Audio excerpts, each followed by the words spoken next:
Bonjour à toutes et bonjour à tous, bienvenue sur ma chaîne Demi-Univers Crypto, j'espère que vous portez bien, en tout cas mieux que notre crypto-monnaie, parce que là, bam, c'est dur quand même, c'est dur ce qui nous arrive. Allez, on va avancer un peu avec cette petite chronique, on va faire un petit peu le tour justement de toutes les infos, un peu quand même concentré sur FTX, un peu concentré sur l'entreprise FTX, un peu concentré sur Binance qui ne rachète pas FTX évidemment, puisque d'un seul coup tout le monde avait des petites lueurs, mais ça continuait de tomber quand même.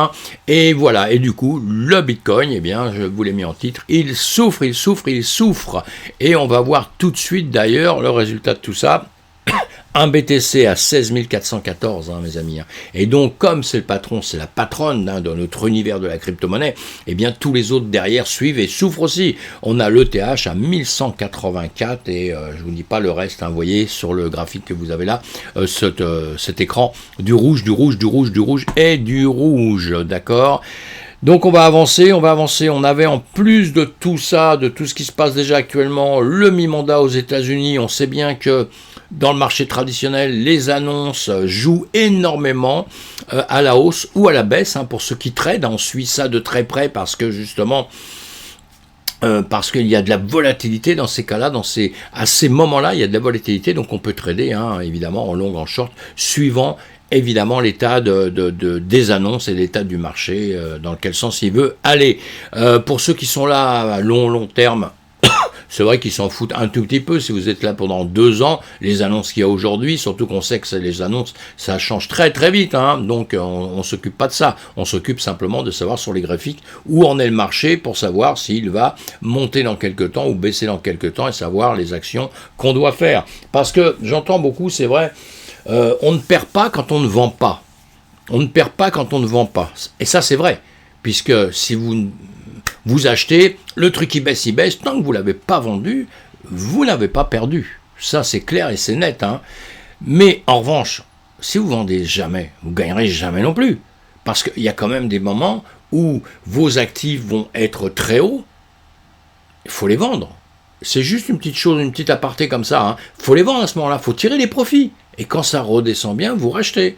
Faut pas toujours dire, parce que ça j'entends à longueur de temps, depuis longtemps, non, moi j'attends parce que c'est pour dans 10 ans, dans 15 ans, dans 20 ans. Eh bien votre truc pendant 10 ans, il peut monter, d'accord, vous vendez pas parce que vous attendez pour 20 ans. Et puis au moment où vous allez vouloir acheter, il y a une crise, quelque chose, tout s'effondre. Ça fait que vous avez attendu 20 ans pour vendre quelque chose qui s'est effondré à ce moment-là. Vous voyez, bon, je vais très vite à dire ça, mais on reviendra là-dessus parce que pour moi, c'est très important. Parfois, vendre, c'est gagner de l'argent aussi, mes amis. Il faut pas rester dans un truc comme ça, pas vendu, pas perdu. Pas vendu, pas perdu. Il y a des cas de figure différents. Allez. On avance un tout petit peu, là, France Info nous dit quoi ? Voilà, c'est toujours pareil, sur les USA, tout ça. Il y a des annonces aujourd'hui, je ne me rappelle plus, il y a le CPI aussi, on va voir des résultats, donc et tout. On va voir le marché un peu comment il va bouger. D'ailleurs, Paris en léger recul dans l'attente de l'inflation aux USA, évidemment, on est très préoccupé par toutes les annonces qui arrivent des USA. Nous, les annonces qui arrivent de l'Europe, on s'en fout un petit peu, mais tout ce qui arrive d'Asie aussi, quelque part, on s'en fout presque, mais tout ce qui arrive des USA, alors là, mes amis, c'est hyper important. Vous allez voir les marchés juste après, ils bougent, ils montent. C'est bien pour les scalpers, pour ceux qui travaillent dans la journée, en quelques heures, tout ça, c'est extraordinaire. On peut prendre des longues et des shorts parce que dans le trading, quand un marché baisse, on peut quand même gagner de l'argent. C'est ce qu'il faut savoir déjà. Allez, 20 minutes, il nous dit quoi ? La guerre en Ukraine, ça on le sait. Donc on a une pensée pour eux, malheureusement. Malheureusement qu'on ne peut pas agir là-dessus, qu'on ne peut pas faire grand-chose. On est juste des soutiens moraux. Ça, c'est pas terrible. Le gouvernement américain détient 1% de tous les bitcoins.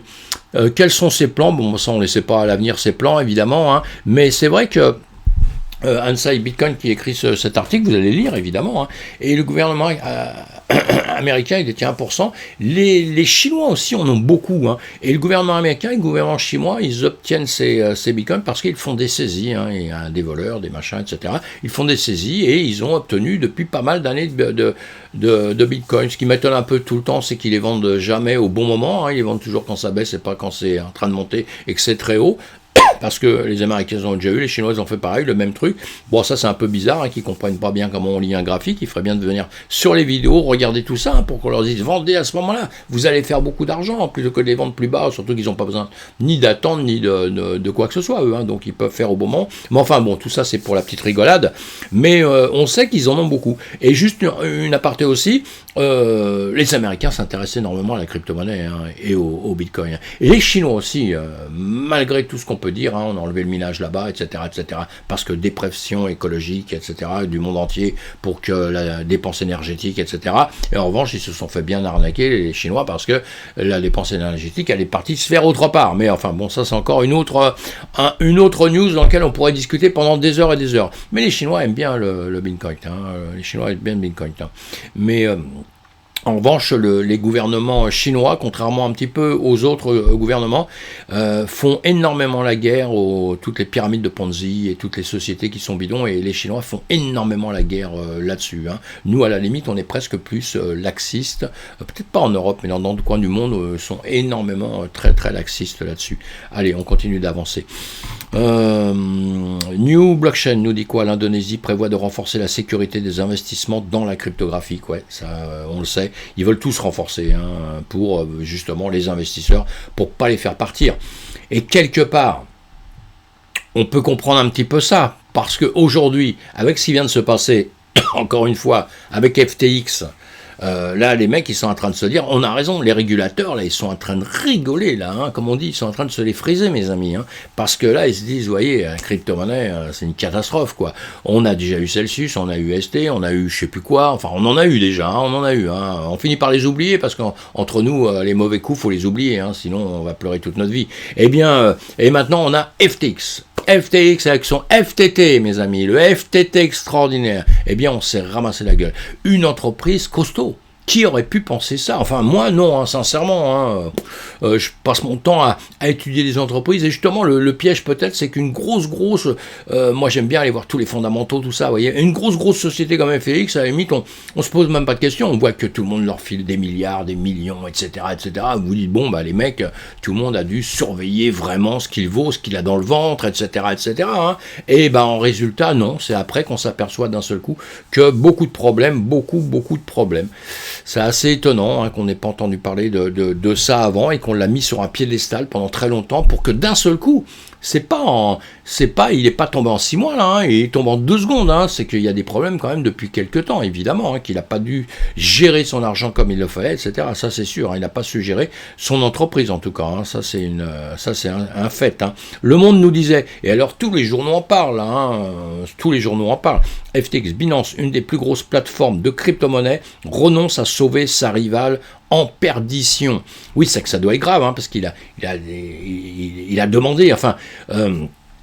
c'est plutôt FTX qui a demandé à Binance, hein, à CZ, de pouvoir faire quelque chose, etc. Lui, évidemment, il a dit oui, pourquoi pas, moi je te rachète, hein, mais bon, donne-moi la compta, les machins, les papiers, tout ce qu'on doit avoir au monde, hein, justement, pour faire ce genre de choses. Et résultat des courses, eh bien, non, il rachète pas. Les sites web d'Alan Research et de FTX Venture s'éteignent. Alors ça, c'est encore un autre problème. Les sites web, ils ont coupé leur site parce que, à mon avis, évidemment, vous avez compris, hein, tout le monde est dessus à longueur de temps, tout le monde essaie de retirer son argent à longueur de temps, et ça peut plus se faire, parce que ça, c'est encore un autre système. Vous avez Binance, peut-être que CZ, il savait très bien ce qu'il faisait aussi, c'est possible, hein, j'accuse personne, moi, hein, mais business and business, hein, et les gros mangent les petits, hein, on connaît ça, et quand tout le monde veut retirer son argent en même temps, il n'y a plus grand monde qui peut résister, hein, évidemment, hein. C'est comme ça que ça se passe à longueur de temps, et c'est pas fini, hein. Donc voilà, vous allez trouver des infos comme ça un petit peu partout, hein, là, effectivement. Là, on a sur Inside Bitcoin, Binance n'achètera plus de FTX, voilà, vous l'avez un petit peu partout. Binance renonce à acheter FTX, Crypto Exchange. cite les fonds des clients mal gérés et des enquêtes des régulateurs. Donc effectivement, il va y avoir maintenant des enquêtes, on va savoir le pourquoi du comment, parce qu'on peut pas avoir tant d'argent, hein. Lui apparemment 15 milliards, je ne sais plus, j'ai noté 15 milliards, se retrouve on croyait avec 1 milliard qui lui restait, en réalité on apprend maintenant qu'il est carrément en déficit, il a plus d'argent du tout, c'est quelque chose d'incroyable même, hein. Binance n'acquérera pas FTX, hein, on le sait, hein, voilà, Exchange confirme, hein, tout le monde le confirme, tout le monde le voit, c'est Crypto Potatoes qui vous a dit ça, hein, et Reuters expliquait ça aussi, hein, Cryptoactif, le PDG de FTX étudie ses options après l'échec de l'accord avec Binance. Ouais, il étudie, il a intérêt à vachement étudier, hein, et c'est Reuters qui nous explique tout ça, et il y a un petit commentaire qui est fait justement par le journal du coin, hein, un article qui est pas mal. L'argent des clients de FTX détourné depuis des mois, des révélations qui font froid dans le dos, mes amis. Vous voyez, donc vous allez aller lire tout ça, hein, alors que la lumière au bout du tunnel semblait arriver avec la possibilité d'un accord Binance FTX, cette lueur d'espoir a été de courte durée, trop fragile et trop endettée. La plateforme crypto aurait même utilisé les fonds de ses clients pour sauver Alameda après une série de mauvaises transactions. Explication. Nos confrères de Reuters nous apprennent donc, ce matin que FTX aurait utilisé les fonds crypto de ses clients pour aider Alameda à traverser l'hiver crypto. En effet, d'après 2 employés de FTX, la société de Sam Bankman-Fried aurait aidé sa sœur Alameda Research. Je le prononce mal, hein, excusez-moi, hein, mais c'est pas grave. Allez, 4 milliards de dollars en fonds FTX auraient alors été garantis, ainsi que des FTT et des actions de la plateforme Robinhood. Les sources de Reuters confirment qu'une partie de ces fonds venaient des dépôts de clients, évidemment. Une communauté crypto fragilisée. Alors effectivement, ces moments douloureux fragilisent notre cher écosystème. Toutefois, ce n'est pas sans compter la voix de ceux qui se mobilisent pour continuer de construire. En effet, Bitget avait récemment confirmé, renforcé et encore sécurisé son réseau avec un fonds de 200 millions d'USD afin de montrer cette branche et de permettre à ses clients un climat de confiance. Ouais, Bitget, ça grossit aussi, hein. Bon, des sociétés, maintenant, je vous ai mis ça et je vous ai même parlé à la fin de Bitget, ça pour vous dire que maintenant, on doit se méfier un petit peu de tout, on doit faire attention à tout. Et c'est le problème justement de notre DeFi. C'est notre problème de notre écosystème, parce que on a beau nous chanter tout ce qu'on veut, ah bah ça c'est fabuleux, ça c'est fabuleux, ça c'est fabuleux. C'est FTX qui vient de tomber quand même, hein. Honnêtement, voilà. Donc qui nous dit que Binance demain on va pas découvrir que l'autre, je sais pas, voilà. Vous voyez, on finit par douter de tout à la fin, hein. On finit par douter de tout et de se dire parce que chacun fait son kéké, hein. Sam il a fait souvent des annonces, des machins, etc. en parlant des autres, voilà, puis c'est lui qui tombe. Donc voilà, on est dans le monde de la finance, tout simplement, que ça soit la DeFi, hein, la crypto-monnaie, les NFT, etc., c'est un monde de finance, c'est un monde d'argent, avec dedans des gens qui essayent d'en faire beaucoup, d'autres beaucoup moins, etc., d'autres qui connaissent ça à fond, et d'autres qui connaissent moins bien, et ça ne veut pas dire que celui qui connaît à fond va faire fortune, et que celui qui connaît moins bien va pas gagner beaucoup d'argent. Ça ne veut rien dire, mais attention, c'est vice-versa. Ils peuvent en perdre beaucoup dans tous les cas de figure. Donc il faut être prudent, il faut faire attention à ce qu'on fait, mes amis, hein. Soyez prudents, c'est tout ce que je demande à longueur de temps. Et moi, je suis quelqu'un de positif, j'adore la DeFi, j'adore tout ça, mais il va falloir se remettre, hein. Il va falloir, je ne sais pas comment, mais il va falloir se remettre, hein. Il faut que ceux qui sont chefs d'entreprise là rament un bon coup un peu plus et sécuriser tout ça, sécuriser un maximum. Les gens ne peuvent pas perdre tout leur argent comme ça en 2 secondes, c'est pas possible. The Block, ils nous disent quoi? Justinson dit qu'il travaille sur une solution avec FTX. Alors, Son a déclaré qu'il travaille sur une solution avec FTX sans fournir plus de détails, peu de temps après l'échec d'une acquisition prévue par l'échange de Binance. Voilà, Sam Bankman-Fried a retweeté le message, le premier signe de vie sur les réseaux sociaux du PDG de FTX depuis qu'il a annoncé l'accord avec Binance. Bon, on verra bien tout ça, maintenant on va pas trop parler d'avance parce que ça veut rien dire, on peut dire tout ce qu'on veut, mais bon. Et là, dans Bing, le fondateur de Tron, Justinson, travaille avec FTX pour sauver les investisseurs, voilà, et lui, il nous dit, juste un coup de marketing, point d'interrogation, parce que ça peut être ça aussi, justement, vous voyez ce que je veux dire? C'est très compliqué, hein, le business. Voilà. Alors, Crescore, Bitcoin Trust premier s'effondre à un nouveau plus bas historique de moins 40%. Bon, bah, on va arrêter les nouvelles aujourd'hui. Hein, les chroniques, il va falloir arrêter. Là, on va arrêter ça pendant un petit temps. Je crois que pour beaucoup, si vous êtes stressé, si les mauvaises nouvelles ne vous arrangent pas, il n'y a que ça en ce moment, hein, il n'y a que ça. Donc, vous fermez vos ordis, vous fermez tout, vous fermez vos trucs de trading si vous n'êtes pas un professionnel du trading. Parce que quand on est un professionnel du trading, on s'en fout que ça baisse et que ça monte, hein, je vous l'ai dit, hein, c'est pas un problème. Hein. Mais si vous êtes juste investisseur, je ne sais pas, je ne fais pas de conseil d'investissement, mais en ce moment, on ferme les yeux, on se détend, on va à la mer, on va à la plage, on fait du dos crawlé, on va se faire des bonnes bouffes, on va voir ses potes, on va parler d'autres choses, et puis même si vous parlez de ça, bah, trouvez que des bons côtés, oubliez, parce qu'il va falloir éviter pour certaines personnes de stresser à mort, là, hein, parce que quand on voit tout ça, on est sous des nuages, et des nuages noirs, le soleil n'arrive plus à percer, là, pour l'instant, hein. Alors il va falloir être cool, très très cool, mes amis, hein. Il va falloir être cool, débranché, kiffer autre chose, et puis revenez après, s'il le faut, dans quelques temps, et voilà, parce que après la pluie, il y aura le beau temps. Allez, on va passer là-dessus, puisqu'encore quelqu'un qui perd, on va arrêter. JP Morgan, il nous dit quoi? C'est CoinCap qui nous dit ça. Le marché de la cryptographie face à une cascade d'appels de marge, plus de bains de sang à venir, et point d'interrogation. Alors moi, je vais dire une chose, c'est que tous ceux qui vont rentrer maintenant dans notre écosystème, c'est les champions du monde, hein, les mecs, hein, c'est des champions du monde. Hein. Mais tous les nouveaux qui voulaient quand même rentrer dans un moment où tout s'effondre, eh bien rentrez, mais apprenez, renseignez-vous, faites pas n'importe quoi. Mais, une chose est certaine aussi, c'est quand ce sont les marchés qui s'effondrent qu'on achète le mieux au monde, d'accord ?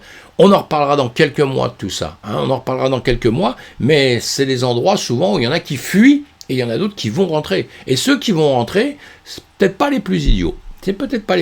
Mais attention, avec prudence. On consomme avec modération, mes amis. Hein.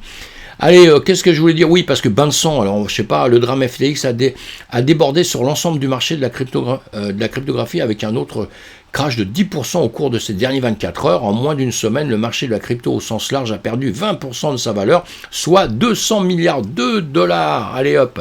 Le dernier rapport de JP Morgan montre que le marché de la crypto est confronté à une cascade d'appels de marge et ne pas y répondre pourrait entraîner des liquidations majeures sur le marché. On le sait, tout ça, vraiment, c'est bien qu'ils disent ça, mais c'est vrai qu'on le sait pour ceux qui sont déjà informés. Selon les stratèges de JP Morgan, dirigés par Nicolaos Pinigirtsoglou, alors moi qui ai du mal avec les noms, le prix du Bitcoin pourrait s'effondrer jusqu'à 13 000. Allez, boum, j'arrête parce qu'après ça va nous faire pleurer. On va pleurer. News, Zoe Will, NFT Arena, c'est quoi ça? Ah oui, bah ça c'est des bonnes news, c'est un petit NFT, voilà. Allez, je vous mets ça en français. Le test frontier aujourd'hui, Zoe Will NFT Arena lance le test frontier aujourd'hui. Voilà, un petit NFT, tout ça, on va voir ce que c'est. Hein. Cette société, un jeu de cartes à collectionner blockchain présenté par Zspot et développé par ACT Games lance aujourd'hui un test bêta de 2 semaines nommé Frontier Test, où les joueurs peuvent découvrir gratuitement divers aspects du jeu. Voilà, le test a lieu du 10 au 23 novembre et les joueurs peuvent toujours s'inscrire au test, toujours au long de la période de 2 semaines. Voilà des bonnes news, hein, je fais pas de pub pour ça, pour rien hein, d'ailleurs, hein. Je suis sponsorisé par personne, donc je dis juste des petits trucs qui sortent. NTT Docomo s'associe à Accenture pour investir 4 milliards de dollars dans le Web3. Voilà, NFT Docomo, la principale société japonaise de téléphonie mobile, s'est associée à une société mondiale de services professionnels, Accenture, pour investir jusqu'à 600 milliards de yens, jusqu'à 4 milliards de dollars dans la technologie Web3. Allez, ça avance, on n'a pas terminé, on est dans une super mauvaise période, on est bien d'accord mes amis, hein, vraiment c'est le gouffre, mais c'est peut-être pas terminé de descendre en plus, hein, et moi j'aimerais bien que ça s'arrête maintenant, hein, je le dis depuis que ce temps, j'aimerais que ça s'arrête sur ces niveaux-là.